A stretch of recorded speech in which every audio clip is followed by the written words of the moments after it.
En dan de sport. ONS Bozo Snits is noordelijk bekerfinalist.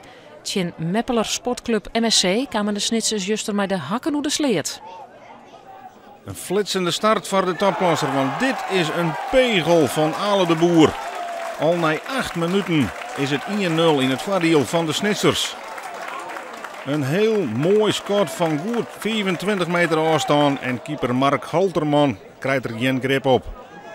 Maar de wedstrijd krijgt een merkwaardige draai. Goed Njelloeren spelen dan dit duel met Sander van der Heijden. En het is de scheidsrechter Huizinga uit Ljouwert die loekt voordaliks de rode kaart. Ja, een Jermtakker zei er. Wat Badde dan ook krijgt. Het liekt er al wat op. In elk geval is het voor de scheidsrechter reden genoeg om Sander van der Heijden eruit te sturen. En hij moet hoopje op een milde straf, oors mist hij de bekerfinale. MSC in de tweede helft met Alwits in zien. En hier had ONS alle gerok gevraagd dat het geen penalty is, zei Huizinga. En dus mag de Snitsers hopen dat die 1-0 genoeg is. Hier is het haast 2-0. Op een nee Ale de Boer, maar deze keer rekt hij de peel.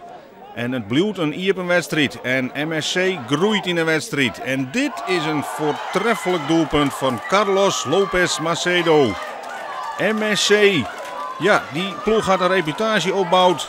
Ze gaan Harkemasse boys en Draster boys al uit de beker wipt. En hier komen ze een jonge topklasser ONS. Met nog 20 minuten te gaan. En gelukkig voor ONS is keeper Ivan Landlust de man van de wedstrijd. Hij houdt zijn goal verder skin. Maar de titel matchwinner die gaat naar Curti González. Een subtiel paasje van Rosenburg en een kanonskogel van Curti González. In de 93e minuut maakt hij de 2-1 en forceert Sa de beslissing. Fantastisch uithellen. En het zien van ONS winnen van de Alve van MSC. Santje en Maaien treffen ze Urk in de noordelijke bekerfinale.